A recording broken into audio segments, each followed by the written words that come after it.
noite. Eu vou passar então agora ao Procurador do Estado do Mato Grosso do Sul, Felipe Marcelo Gimenez. Obrigado, senador. Eu estou aqui como um cidadão brasileiro, um profissional do direito, alguém que tem por ofício a hermenêutica jurídica, embora identificado como procurador do Estado, eu não estou aqui representando o meu Estado. Eu vim aqui falar sobre isto. Contagem pública de votos. Isso é o que nós não temos. E enquanto não houver isto, não haverá solução. E há 27 anos, isto tem sido obscurecido por mentiras. Mentiras. Eu quero de imediato contraditar o professor Rocha. Professor, o senhor disse aí que o assunto é dos profissionais da informática. Eu quero dizer que não. Não. Um redondo não. A informática é ferramenta. Isto aqui é uma casa de leis, fonte do direito. Quantos profissionais da hermenêutica jurídica estão nessa sala? Eu vejo o Dr. Caivano. Quem mais? Nós estamos aqui há 3 horas falando a língua de Pitágoras. Nós estamos há 27 anos falando a língua de Pitágoras. E sim, é preciso. Esse conhecimento é necessário. O teorema dele, que alguns dizem que não é dele, é necessário. Mas o ser humano não é só isso. Aliás, isso é apenas alguma coisa do conhecimento humano. Esta é uma casa de lei, uma casa do direito. Na Copa de 1958, o técnico Vicente Feola estava fazendo uma explanação e Garrincha, o anjo das pernas tortas, ouvindo o Vicente Feola, e o Feola dizia, eu não lembro o nome dos outros jogadores, mas fulano vai para a esquerda, o outro vai para a direita, a gente atrai a defesa russa, o Garrincha era ponta direita, desce pela direita, cruza e o Vavá arremata. Ele estava desenhando a estratégia do jogo, e aí o Garrincha, na sua simplicidade, vira para o técnico e diz, seu Feola, o senhor combinou isso com os russos? Essa casa, como foi muito bem observado pelo deputado Medeiros, já fez algumas modificações legislativas e eu tenho aqui a primeira ação declaratória de inconstitucionalidade que tirou da ordem jurídica a lei de 2009. Um punhado de mentiras, um punhado de sofismas. Depois esta casa fez outra lei em 2015, eu tenho aqui o acórdão, vejam as anotações, e novamente o judiciário tirou da ordem jurídica outra lei. E aqui nós temos um punhado de sofismas, de mentiras. Tem um monte de destaques aqui, mas eu quero destacar a fala de Gilmar Mendes. Alexandre de Moraes está votando e o Gilmar Mendes interrompe e diz, é interessante, as vulnerabilidades do sistema de votação eletrônica são conhecidos da Justiça Eleitoral. E aí ele segue e cita um exemplo, que é a fraude do mesário pianista. Mas eles mesmos dizem que não há fraude. E o ministro relator confessa aqui que as fraudes são conhecidas. É um universo de contradições, de falsas analogias, do sofisma do termo médio, né, a falácia do espantalho e uma série de mentiras. Saul Alinsky, um líder do movimento revolucionário, escreveu o livro Manual para Radicais e no prefácio do livro ele faz a seguinte dedicatória: a Lúcifer, o primeiro revolucionário. Porque todo movimento revolucionário é pautado na mentira. Eu gostaria que vocês focassem nisso aqui. Contagem pública de votos. Por favor, leiam o PL 943/2022, que está na relatoria do deputado Medeiros do Mato Grosso. Vou repetir, 943/2022. E para entender, leiam este livro, Sereis como Deuses, o STF e a subversão da justiça.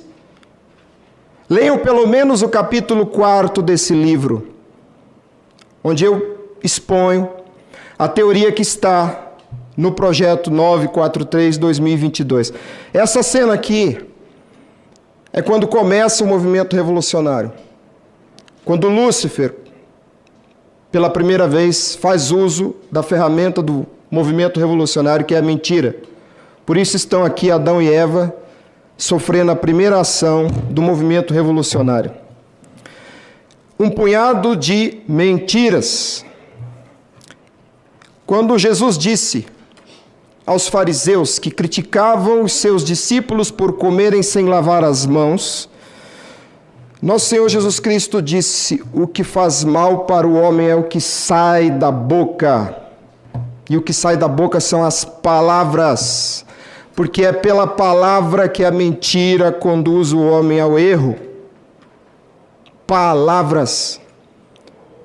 Uma pessoa disse aqui nesta casa certa vez: o Felipe só fala de semântica. Isso tudo que ele diz é só semântica. A testemunha disso está sentada ali no fundo. Ouviu da boca de alguém criticando a minha exposição. Pois bem, semântica é o domínio do significado das palavras. Se esta casa já fez outros textos normativos tentando devolver ao povo brasileiro poder sobre a eleição, e essas normas foram derrubadas por sofismas, e doutor Amilcar aqui do lado diz: não adianta. Se alguém quer fazer emenda constitucional, pois faça. Criem uma autarquia sujeita ao poder legislativo para executar o serviço eleitoral. Tirem do STF a competência do ato concreto. Reservem à Corte Constitucional apenas o controle abstrato de constitucionalidade. Isso fará uma diferença absurda para esse país. Muitas cortes constitucionais no mundo têm apenas o controle abstrato de constitucionalidade. Deixem o exame do fato concreto ao STJ, ao Superior Tribunal de Justiça. Eliminem essa hibridez, essa confusão de poderes que está centrada no STF. Os senhores podem fazer isso, senadores. Há vários projetos para corrigir o artigo 101 da Constituição Federal. Bom, como pode ser possível que esse problema seja corrigido? No uso adequado das palavras. E as palavras não são do idioma de Pitágoras, são do idioma de Aristóteles. Nós ficamos 3 horas aqui discutindo o idioma de Pitágoras. Vamos discutir o significado das coisas? Vamos discutir qualidade, significado, sentido. Foco. Eu ouso dizer, máquinas novas não são a solução, muito embora tenham sido usadas aqui como paradigma. Quem tem que certificar uma eleição, professor Rocha, é o povo. Certidão é atributo de existência. Uma certidão significa que determinado fato aconteceu. Quando você colhe uma certidão em algum lugar no serviço público, você está colhendo uma prova de que algo aconteceu. Certeza é atributo de existência. Quem tem que certificar uma eleição é o povo, porque nós estamos em um regime de poder do povo. Demos Kratos, poder do povo.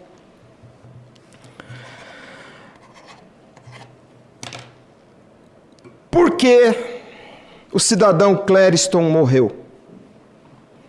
Porque existe uma mãe viúva e 2 filhas órfãs. Clériston morreu porque o serviço eleitoral brasileiro viola, desrespeita o princípio constitucional da publicidade há 27 anos. O serviço eleitoral realiza um ato ilegal, inconstitucional e antidemocrático. Eles que gostam tanto de acusar tanta gente de atos antidemocráticos, pois a contagem eletrônica de votos é secreta, e a contagem eletrônica de votos, por ser secreta, ela viola o princípio constitucional da publicidade e é, sim, ilegal, inconstitucional e antidemocrática. Por quê? Porque tira do povo o poder sobre a eleição. Se houvesse contagem pública de votos em outubro do ano passado, não haveria manifestações, não haveria acampamentos, não haveria o dia 8 de janeiro e Clériston não teria morrido nos porões do STF. Sigam essa linha de causa e efeito, causa e efeito. Entendam, há um cidadão brasileiro que morreu nos porões do STF, porque o STF e o Tribunal Superior Eleitoral não respeitam a Constituição Federal deste país. Porque a Constituição brasileira prevê, na formação orgânica, na organização do serviço eleitoral, a prevalência do poder do STF. Do modo como está, nessa atribuição híbrida, o Tribunal Eleitoral é apenas a área de serviço do STF. E como disse o professor Amílcar e o professor Pedro, eles fazem o serviço eleitoral e eles julgam a si mesmos, porque trocam de cadeira, colocam a toga e julgam o que fizeram. Não há auditoria. Quando algum acéfalo para você disser, há várias auditorias, diga não há nenhuma, porque auditoria implica em que alguém seja auditado. Eu não posso auditar a mim mesmo. O serviço eleitoral não pode auditar a si mesmo. Quem deveria fazer essas auditorias deveria ser uma autarquia independente, ou, no mínimo, a polícia judiciária que serve à jurisdição comum. Quem deveria examinar a rigidez do ato administrativo realizado pelo serviço eleitoral deveria ser a jurisdição comum, a Justiça Federal Comum. E os agentes a exercer o poder de polícia deveriam ser aqueles que servem, que assistem à jurisdição comum, a Polícia Federal. É um completo absurdo, eu estou aqui cercado de cientistas. O senador é um auditor por ofício. É um completo absurdo que alguém diga que está fazendo uma auditoria quando está examinando a própria conduta. É irracional o que se faz há quase 30 anos nesse país. É irracional. Esses dois homens aqui são dois cientistas. Eles estão há mais de 20 anos repetindo razões científicas do absurdo que o serviço eleitoral faz. Vocês precisam voltar-se para a própria língua e começar a apreciar o significado das palavras e entender as diferenças e perceber as mentiras. Voto não é sufrágio. Voto não é secreto. Voto não é eleição. Eu vou repetir. Voto não é sufrágio. Voto não é secreto. Voto não é eleição. Eleição, elegere, escolha, acontece quando a vontade majoritária é conhecida. É no conhecimento da vontade majoritária que acontece a eleição. Quem procede à constatação da vontade majoritária, esse é quem faz a eleição. E há um vídeo circulando por aí, E o Alexandre de Moraes está muito preocupado em achar esse vídeo, eu não sei porquê, o vídeo é público, é uma entrevista minha, uma entrevista que eu dei a uma rádio na minha cidade, alguém recortou, circulou na internet, onde eu digo, e eu reafirmo taxativamente, a eleição de Lula não é uma decisão do povo. Não é. Porque o povo brasileiro há quase 30 anos não participa da eleição, porque a eleição é o escrutínio dos votos. Não há um cidadão brasileiro que se diga testemunha do escrutínio dos votos. Escrutínio de escrutare, exame. O processo de verificação, atribuição e cômputo de cada voto. Não há poder do povo brasileiro sobre esse ato crucial, que é, em si, na substância, a própria eleição. Muito provavelmente, o próximo ato evolutivo do serviço eleitoral será colocar a Alexia para escolher o presidente da República. E aí alguém do STF dirá: Alexia, quem será o presidente da República? Porque nós temos sido, há 27 anos, apenas figurantes. E eles precisam, Caivano, eles precisam da nossa cara para carimbar o sistema. Porque se você não for à sessão eleitoral, o sistema não se chancela. Mas não é ali que acontece a eleição. A eleição acontece quando os votos são contados e atribuídos. E esse ato não está sob domínio do povo. Parem de falar em transparência. A carga semântica de transparência é ver através, como essa parede de vidros aqui. Não há na Constituição Federal um princípio de transparência. O princípio é de publicidade. A carga semântica de público é do povo. Ato do povo. Ato do qual o povo se apropria. Como eu posso me apropriar, ser dono de um fato? Pelo domínio cognitivo. O princípio da publicidade implica em que os atos do agente do serviço eleitoral estejam no domínio cognitivo do povo. É essa exatamente a razão de decidir da Corte Constitucional da Alemanha, quando recusou esse sistema de voto puramente eletrônico. Então, não falem mais em transparência, falem em publicidade. Porque o princípio que está lá no artigo 37 é o princípio da publicidade. Capacidade potencial de estar no domínio cognitivo do povo. Porque público significa do povo. O fato tem que ser do povo. Tem que ser de apropriação cognitiva do povo. E essa ladainha de que o voto é secreto, essa mentira, alguém vai dizer, mas está escrito que o voto é secreto. Sim. Quantos profissionais do direito estão aqui fazendo lei?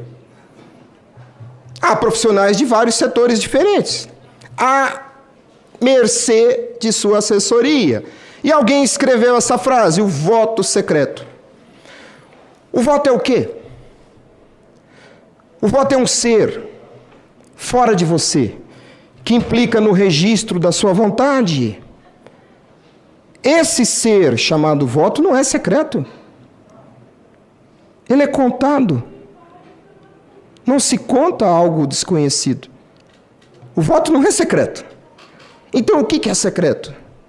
É o ato de votar. A interpretação teleológica e sistemática dessa cláusula implica em que secreto é o ato de votar. A despeito de que alguém tenha escrito que o voto é secreto, esse é o papel do jurista.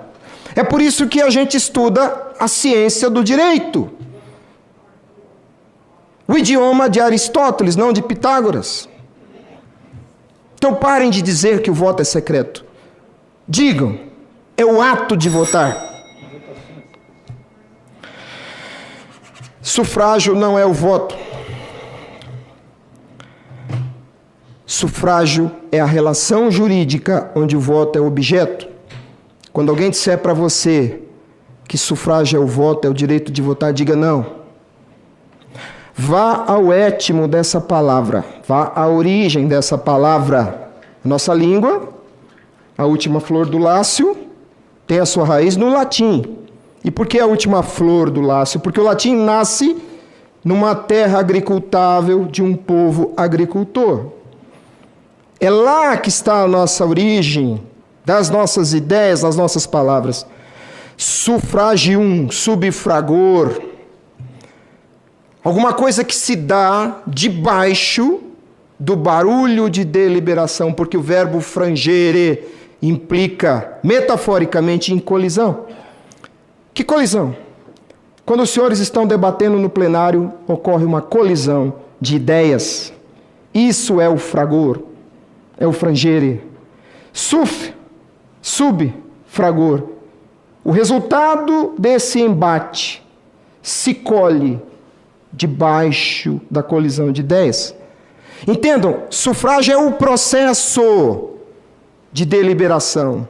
E no sufrágio, o voto é o objeto. Relação jurídica. Sujeitos da relação jurídica. Objeto da relação jurídica. Parem, eliminem essa mentira de que sufrágio é o voto, para que você entenda que ao entregar o voto, ainda não aconteceu o sufrágio. Outra coisa, não se trata de discutir confiança. Confiança é confidere, fidere, fides, fé. O Estado é laico. Você não deve fé a ninguém, você não tem que professar fé a ninguém. Não há na Constituição um princípio de fé. Não é auditoria que nós precisamos. Sim, cabe auditoria como instrumento de fiscalização. Mas quem tem que dominar o processo é o povo. E por quê? Porque há uma cláusula na Constituição que ninguém diz, ninguém fala. É a cláusula pétrea do tal, aspas, voto direto. Novamente, interpretação teleológica de causa final, das 4 causas de Aristóteles. Causa final. O que a lei quer proteger? Qual é o espírito da norma? Qual é a mens legis? O que está ali naquele texto? Que interpretação eu posso extrair disso que seja compatível com toda a ordem jurídica que é um sistema? E nessa compreensão sistemática, que bem jurídico eu vejo sendo protegido pela norma? Para entender o que está ali. Qual a mens legis, o espírito? Voto não é direto, porque direto é predicado de relação. Direto é um adjetivo que predica uma relação. Relação de A para B. O ser não é direto em si mesmo. Esse computador não é direto em si mesmo. Esse microfone não é direto em si mesmo. Essa caneta não é direta em si mesmo. Direto é predicado de relação. Então é o ato de votar que é direto. E digo mais, o artigo 82 do Código Eleitoral diz: o sufrágio é direto. E o que é direto? Direto é sem interrupção. Sem intermediação. Bom, se o ato de votar é direto e o sufrágio é direto, e agora vocês sabem que o sufrágio é a relação jurídica e o voto é o objeto da relação, e ambos são diretos, isso significa que há uma relação em ambos, e em ambos essa relação é direta, sem intermediação. Garrincha chutou direto para o gol. Ninguém cabeceou, ninguém espalmou, não bateu em lugar nenhum. A bola viajou no ar e pousou na rede. Direto. Quando você vota, quando você exerce o ato de votar, você é causa eficiente, o seu voto é efeito. Entre você, causa, e o efeito voto, não pode haver uma força intermediando. Porque se houver, essa cláusula de pedra está sendo violada. E está. Há 27 anos, quando você, cidadão, vota, não é você a causa eficiente do seu voto. E qual é a prova disso? Você não tem domínio sobre o resultado que você chama de seu voto. Não há uma relação de domínio cognitivo e não há uma relação de domínio dinâmico. Isso é o sentido da cláusula pétrea do exercício direto do voto. Se o sufrágio é direto, não é possível que no processo entre a coleta da vontade do cidadão e a constatação da vontade majoritária, porque é só lá, na constatação da vontade majoritária, que acontece de fato elegere, a eleição. Se não há domínio do povo sobre isso, sem interrupção, não há sufrágio. Percebam, tem que haver do povo domínio cognitivo sobre todo o processo. Não é apenas a questão de ter matéria, eu já vou falar por que tem que ter matéria. Mas a matéria existe para que o domínio do povo esteja presente o tempo todo, inclusive no processo. Por isso que o artigo 82 diz, o sufrágio é direto. E por que tem que ter matéria? Porque eu, ser humano, não fui provido por Deus para ver, conhecer, cognoscere, conhecer é saber junto, cognoscere. Eu não fui provido por Deus de nenhum sentido que me permita ver pulso elétrico. O que eu vejo na tela desse computador é processado por um software. A imagem é construída para mim, eu não vejo o que está acontecendo ali dentro. Há sim sistemas cibernéticos que gozam da confiança do usuário. Por exemplo, o sistema bancário. Mas por quê? Há uma relação de interesse. O Banco do Brasil, se houver uma violação no aplicativo e eu denunciar, quebra. Qual o interesse o serviço eleitoral tem em agradar os seus consumidores? Evidentemente nenhum. Aqui não interessa a relação de confiança, não interessa a confidere. Nós estamos tratando de um regime de poder do povo, e o artigo 1º, parágrafo único, diz que esse poder é nosso, é meu, é do povo. E o artigo 14 diz que essa soberania popular é exercida pelo sufrágio universal. O problema é que 90% de nós não sabe o que é de fato o sufrágio universal. Na República Velha, como disse o professor Amilcar, o voto era declarado e o escrutínio era secreto. Em 96 entregaram um espelhinho para nós e nós ficamos de tanga admirando o espelhinho chamado urna eletrônica, e naquele dia, em 96, nós voltamos a fazer a eleição do mesmo jeito que se fazia na República Velha. Voto declarado, escrutínio secreto. Houve um retrocesso de um século. E um monte de otário batendo palma para o espelhinho, que está aí há 27 anos, iludindo. Mas sabe por que essa mentira ilude tanto? Porque as pessoas que contam essa mentira gozavam, pretérito perfeito, gozaram da confiança do povo. Hoje não mais. Bom, nessa guerra semântica, é preciso dizer o óbvio. Eu tenho 1 minuto e 30. É preciso dizer que a grama é verde. É preciso que esta casa faça uma norma dizendo que a grama é verde, dizendo o que é o sufrágio universal, dizendo por que o serviço eleitoral deve respeitar o princípio da publicidade e deve respeitar o princípio da publicidade no ato, não no instrumento. Essa é uma outra falsa analogia que eles fazem uso. O serviço eleitoral faz a eleição da seguinte maneira: é como se o senhor assistisse um jogo e alguém lhe dissesse assim: agora vai acontecer o chute do Neymar, só que você não vai ver, eu vou tampar os seus olhos, depois eu vou te mostrar, ou até antes eu vou te mostrar o Neymar, a bola, o arco do gol e o goleiro.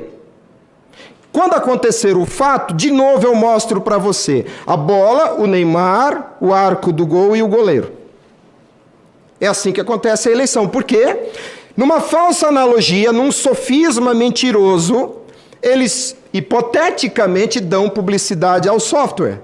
E esperam que você, tendo conhecido o software, se dê por satisfeito, porque hipoteticamente você conhecerá o fato que será realizado com o instrumento. Então eu digo para o senador Exalci, agora que o senhor já viu o Neymar, e o senhor já viu a bola e já viu o goleiro, se dê por satisfeito. Acabou de acontecer um gol e o Neymar venceu o seu time. Fique satisfeito. O gol foi público. Aí o senador me diz, mas eu não vi o fato. E eu retruco, mas você viu os instrumentos do fato? O princípio da publicidade se aplica sobre o fato jurídico. E olha, tem muita gente que não consegue entender a diferença entre o instrumento e o fato. Essa é a necessidade de voltarmos a Aristóteles, aprender a abstrair. Eu espero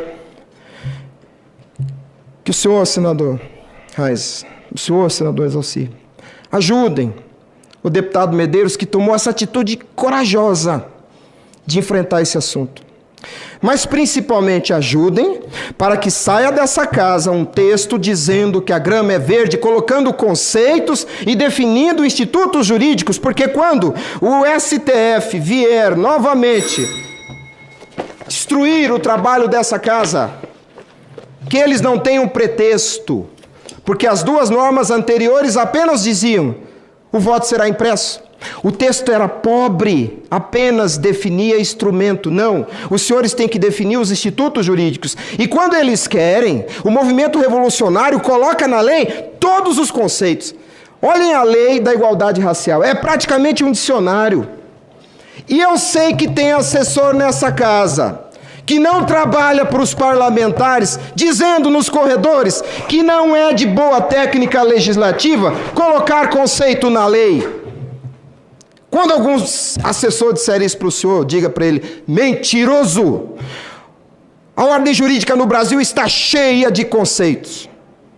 O Código Penal, o Código Civil, a Lei de Introdução ao Direito. Ponham os conceitos para que o STF não tenha o vazio conceitual para fazer o seu picadeiro retórico. Por favor, leiam esse livro. Leiam o capítulo 4 desse livro. Entendam a tese que eu proponho no PL 943 e ajudem o deputado Medeiros. Mas, principalmente, voltemos para o nosso idioma e exijam isso aqui. Quando subiram no terraço deste Congresso Nacional pedindo código-fonte, eu me perguntava: quantos desses cidadãos segurando essa faixa sabem ler um código-fonte? Para que você quer um código-fonte se você não sabe ler um código-fonte? Eu confio no Dr. Pedro e confio no professor Amilcar. Mas quantos de vocês têm um Amilcar para carregar a tiracolo? Para ler para vocês código-fonte? A democracia não se faz assim. Ela se faz de forma direta, porque é um regime de poder do povo. E nós temos que exigir de volta dessa corte, que se tornou um castelo de ditadura, de volta, poder do povo. Democracia. Chega de um sistema antidemocrático e totalitário baseado em mentiras. Que Deus abençoe vocês. Obrigado.